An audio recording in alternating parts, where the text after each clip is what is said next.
നമസ്കാരം.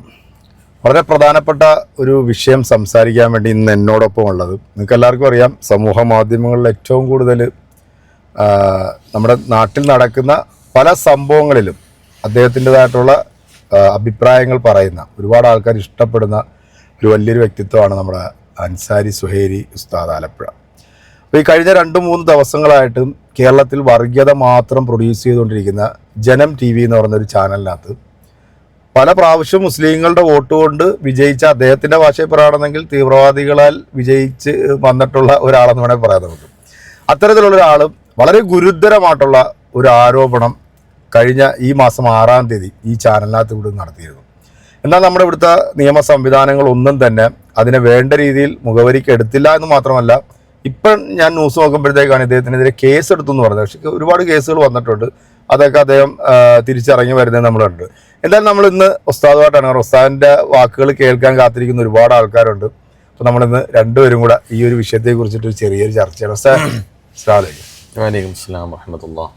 നമ്മൾ ഈ കാണുന്ന ഈ വിഷയങ്ങൾ, ഇതിനെ കുറിച്ചിട്ട് ഉസ്താദിന് എന്താണ് പറയാനുള്ളത്?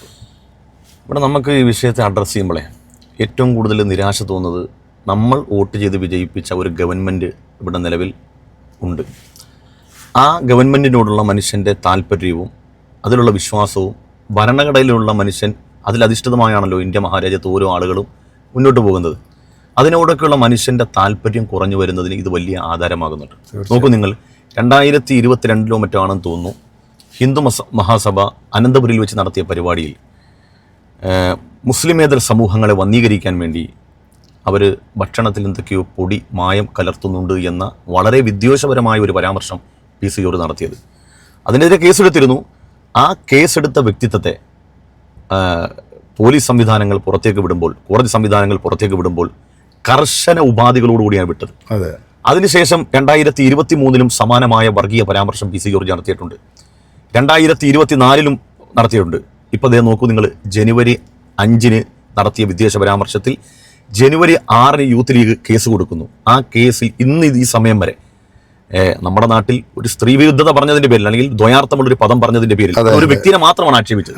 അതിന്റെ പേരിൽ ഒരു സമുദായത്തെ മുഴുവൻ, അത് കേവലം ഒരു സമുദായമല്ല, ഈ രാജ്യം കെട്ടിപ്പടുക്കാൻ വേണ്ടി അഹോരാത്രം കഷ്ടപ്പെട്ട ഒരു ജനതയെ, അതേ ഭൂതകാലത്തിൽ കഴിഞ്ഞുപോയ പൂർവികന്മാരായ ആളുകളെ മുഴുവനും തീവ്രവാദികളാക്കുകയാണ്. ലോക മുസ്ലിങ്ങളെ തീവ്രവാദികൾ. ഈ ഇന്ത്യ മഹാരാജ്യം എന്ന് പറയുമ്പം ഈ ഭൂതകാലത്തിൽ കഴിഞ്ഞുപോയ മൗലാന അബുൽ കലാം ആസാദ് ആണെങ്കിൽ ഇവരൊക്കെ ഈ രാജ്യത്തിന് വേണ്ടി കഷ്ടപ്പെട്ടവരാ.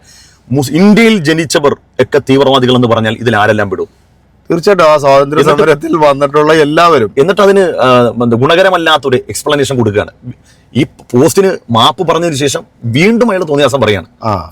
താഴെ കമന്റ് ഇട്ടവരെ കുറിച്ചിട്ടാണ് ഞാൻ പറയുന്നത്. കാരണം ഇപ്പൊ ഞാനാണെങ്കിലും ഇപ്പൊ ഉസ്താദാണെങ്കിലും അല്ല നമ്മുടെ വീഡിയോ കണ്ടുകൊണ്ടിരിക്കുന്ന ആരാണെങ്കിലും ഈ രാജ്യത്ത് ജനിച്ചിട്ടുള്ള ഓരോ മുസൽമാൻ അല്ലെ ഓരോ പൗരനും ഈ പറഞ്ഞ PC ജോർജിന്റെ വാക്കിന് എന്തായാലും മറുപടി പറയാതിരിക്കത്തില്ല. ആ പറഞ്ഞവരെയും കൂടെ വീണ്ടും അദ്ദേഹം അതേ ഭാഷയിൽ തന്നെയാണ് വീണ്ടും ഇതിനകത്ത് നമുക്ക് അത്ഭുതം തോന്നുന്നത്. ഇപ്പൊ PC ജോർജ് എന്ന് പറയുന്ന ഒരു വ്യക്തിത്വം അത് കേവല രാഷ്ട്രീയക്കാരനല്ല, മോഹഭംഗം വന്നൊരു രാഷ്ട്രീയക്കാരൻ മാത്രമല്ല, അദ്ദേഹം ഒരു മതത്തെ പ്രതിനിധീകരിക്കുന്നുണ്ട്. തീർച്ചയായും നവാസ് സാഹിബിന് പള്ളിയുമായി വലിയ ബന്ധമുള്ള ആളാണ്.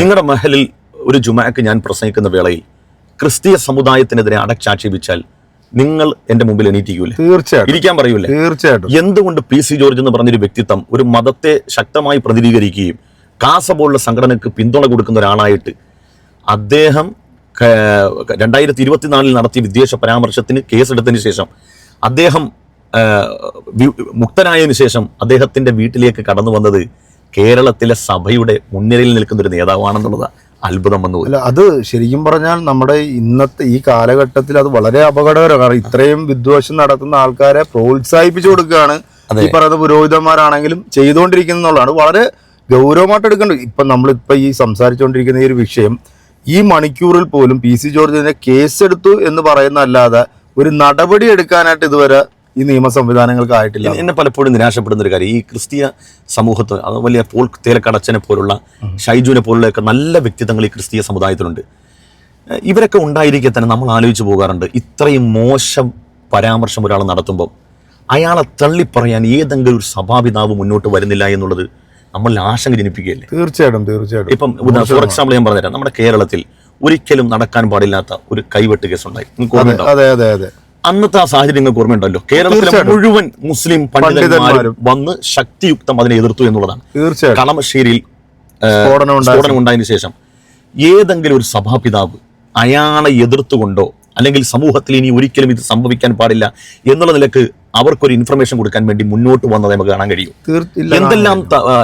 എന്തെല്ലാം മോശം പരാമർശങ്ങൾ അനുദിനം സോഷ്യൽ മീഡിയയിൽ അല്ലാതെയും ഈ ക്രിസ്തീയ സമുദായത്തെ പ്രതിനിധീകരിക്കുന്ന ഏത് പള്ളിയുടെ മേടയിൽ വെച്ച് വരെ, പള്ളി മേടകളിൽ നിന്ന് വരെ കുർബാന പ്രസംഗത്തിനിടയിൽ പോലും ഒരു സമുദായത്തെ പേരെടുത്ത് മോശമായ രൂപത്തിൽ അവഹേളിക്കുമ്പോൾ അല്ലെങ്കിൽ വർഗീയവാദവും ഭീകരവാദവും ആരോപിക്കുമ്പോൾ തിരിച്ചു പറയാൻ നമ്മളെ കൊണ്ട് അറിയാത്തത് കൊണ്ടല്ല, നമ്മൾ അതിനെക്കുറിച്ചൊക്കെ മനസ്സിലാക്കുന്നത് വിവരമുള്ളവനും ഇല്ലാത്തവനും സമമല്ലല്ലോ എന്നുള്ള ഒറ്റ കാഴ്ചപ്പാടാണ്. ഈ ക്രിസ്മസ് സമയത്താണ് തോന്നുന്നു, എനിക്ക് തോന്നുന്നു കാഞ്ഞിരപ്പള്ളിയിൽ ഏതോ ഒരു ക്രൈസ്തവ ദേവാലയത്തിലാണ് ഒരു പുരോഹിതൻ, അദ്ദേഹത്തിന്റെ ഒരു ഓഡിയോ ക്ലിപ്പ് എന്ന രീതിയിലാണ് സമൂഹ മാധ്യമങ്ങളിൽ ഏറ്റവും കൂടുതൽ വൈറലായത്.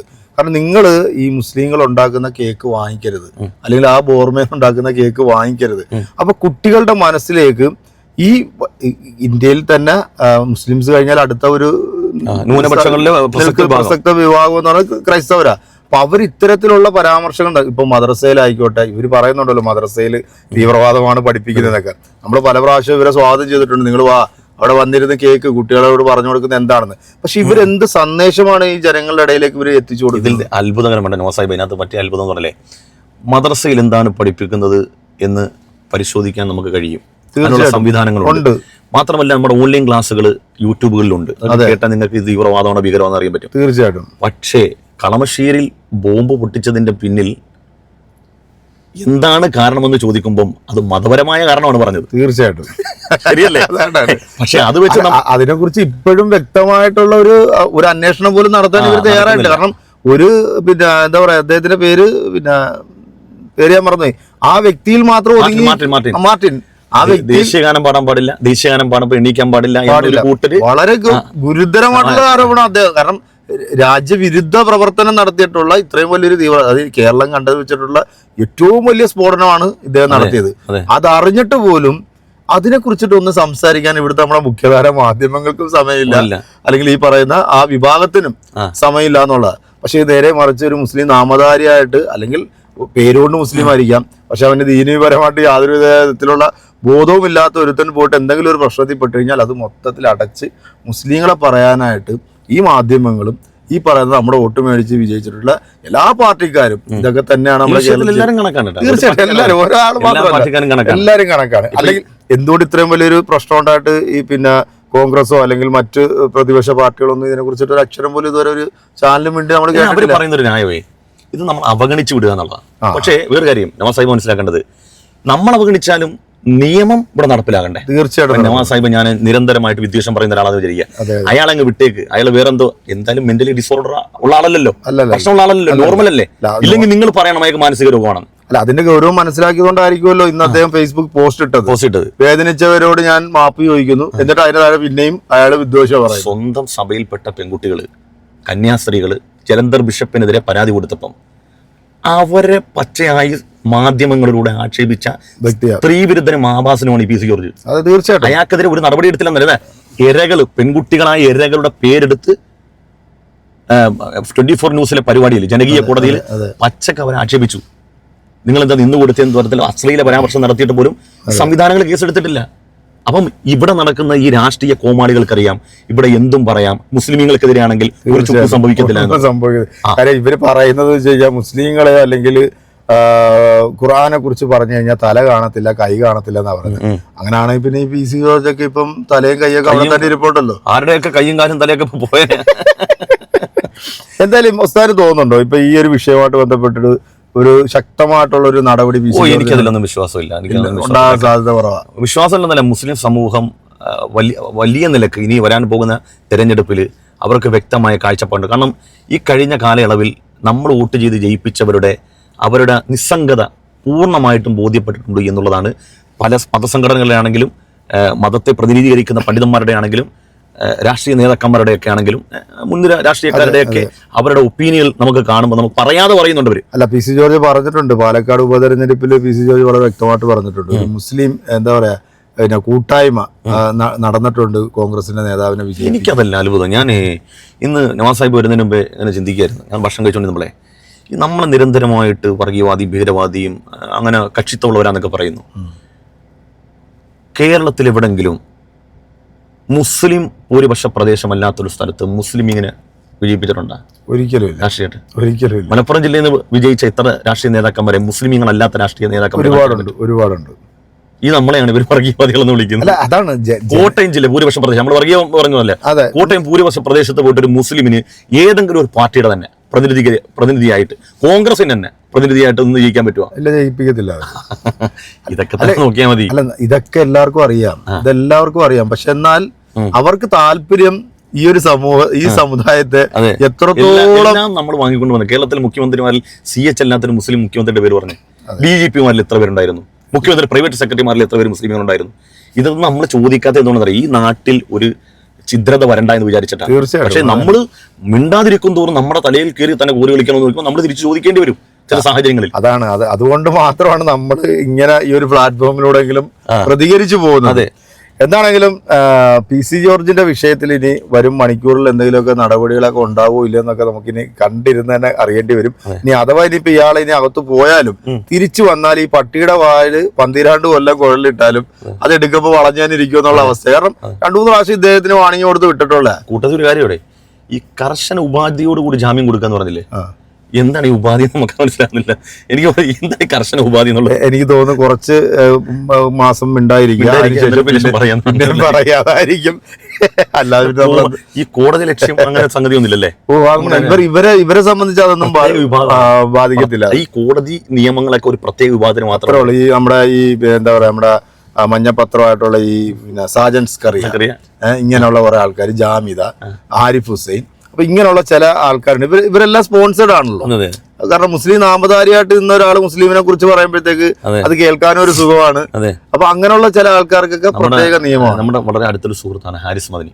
ഹാരിസ് മദനിയും ക്രൈസ്തവനും തമ്മിൽ സമാധാനം നടന്നപ്പോൾ മുഹമ്മദ് നബിയെ വല്ലാതെ ആക്ഷേപിച്ച സമയത്ത് ബൈബിളിലെ ചില ചരിത്രങ്ങൾ എടുത്തു വെച്ച് ഹാരിസ് മദനി കോട്ട് ചെയ്തുകൊണ്ട് സംസാരിച്ചു. ക്രൈസ്തവർ അന്ന് സംബന്ധിച്ച സഹസംവാദകരായ ആളുകൾ മതസ്പർദ്ധ വളർത്തുന്നു, അല്ലെങ്കിൽ മത അവഹേളനം നടത്തിയെന്ന് പറഞ്ഞ അദ്ദേഹത്തിന് കേസ് കൊടുത്തു. ആ കേസിന്റെ ഇപ്പോഴും വിധി വന്നിട്ടില്ലെന്ന് തോന്നുന്നു, തീരുമാനമായിട്ടല്ല, വിചാരണ. ഞാൻ ആലോചിക്കുകയാണ്, ഹാരിഫ് ഹുസൈൻ സ്പോൺസറാണ്. ഹാരിഫ് ഹുസൈൻ എന്തെല്ലാം ഒരു മതത്തെക്കുറിച്ച് എന്തെല്ലാം പറഞ്ഞു. ഏതുവരെ അവിശ്വാസിയായ മുസ്ലിമേതര സമൂഹത്തിൽപ്പെട്ട പെൺകുട്ടികളെ അറ്റാക്ക് ചെയ്യാമെന്നുള്ള അർത്ഥത്തിൽ വരെ പറഞ്ഞു. തീർച്ചയായും ഒരു കേസും ഒരു പ്രശ്നമില്ല. അല്ല, അയാള് നിരീശ്വരവാദിയാണെന്നാണ് പറയുന്നത്. പക്ഷെ നിരീശ്വരവാദി, ഞാൻ നോക്കിയെടുത്തോളം അയാൾ ഒരൊറ്റ കാര്യത്തിൽ മാത്രമേ നിരീശ്വരവാദിയായിട്ട് സംസാരിക്കുന്നുള്ളൂ, ഇസ്ലാം മത വിശ്വാസമായിട്ട് ബന്ധപ്പെട്ട്. മറ്റു മതങ്ങളെ കുറിച്ച് പറയുകയാണെങ്കിൽ ആമ്പിള്ളേരുണ്ടാവുമാര് കയറി ചിലപ്പോൾ ചെകളെ വിളിക്കും. രാഹുൽ ഈശ്വറെ ഒരു ചോദ്യം ചോദിച്ചു, ഇസ്ലാമിൽ ഒരു നന്മയില്ല. അപ്പൊ അദ്ദേഹം പറഞ്ഞു, ഇസ്ലാമിന് മാത്രമായിട്ട് നന്മയില്ല. ഇല്ല. ഇസ്ലാമിന് തിന്മയുണ്ടോ? ഇസ്ലാമിന് മാത്രമായിട്ട് തിന്മയുണ്ട്. അതാണ് അത്. ഇത്തരം വിദ്വേഷ പരാമർശങ്ങൾ സോഷ്യൽ മീഡിയയിലൂടെ ഒഴുകി നടക്കുമ്പോൾ ഈ രാജ്യത്തിന്റെ സുഗമമായ നടത്തിപ്പിന് ഇത്തരം വിദ്വേഷികൾ പിടിച്ചു കിട്ടാൻ തയ്യാറാകേണ്ടതാരാ? ഇവിടുത്തെ ഗവൺമെന്റ് സംവിധാനങ്ങൾ. ഇവരുടെ നിസ്സംഗത കൊണ്ടല്ലേ ഇവനൊക്കെ ഈ കളി കളിക്കുന്നത്? തീർച്ചയായിട്ടും. ഞാനും നിങ്ങളും ഇവിടെ ഈ നാട്ടിലുള്ള മുഴുവൻ മനുഷ്യരും ആഗ്രഹിക്കുന്നത് എന്താ? നിങ്ങളെല്ലാവരും അവരുടെ വിശ്വാസത്തിൽ നിന്നുകൊണ്ട് മാന്യമായിട്ട് സന്തോഷത്തോടെ ജീവിക്കണം. നമുക്ക് ആർക്കും തമ്മിൽ പരസ്പരം കാണുമ്പോൾ, നിന്നെ കാണുമ്പോൾ സുഡാപ്പിയെന്നും എന്നെ കാണുമ്പോൾ സംഘിയെന്നും തോന്നരുത്. നമ്മളൊക്കെ മനുഷ്യരാണ്, ഈ രാജ്യത്തെ മക്കളാണെന്നുള്ള ആ ഒരു സമഭാവനയാണ് എല്ലാവരും. നമ്മളത് പറഞ്ഞുകൊണ്ടിരിക്കുമ്പോൾ ഇപ്പോഴും പറയുന്നുണ്ടല്ലോ, നമ്മൾ സുഡാപ്പിയാണെന്നാണല്ലോ പറയുന്നത്. മമ്മൂട്ടിയും സൈനികനും സൈനികമൊക്കെ എല്ലാവരും സുഡാപ്പിയാണ്. ഇപ്പൊ എല്ലാം മുസ്ലിം നാമധാരിയാണോ അല്ലെങ്കിൽ ഇവരെ എതിർക്കുന്നവരാണോ അവരൊക്കെ സുഡാപ്പിയായി. ശരിയാ, അങ്ങനെ ചില സംഭവങ്ങളുണ്ട്.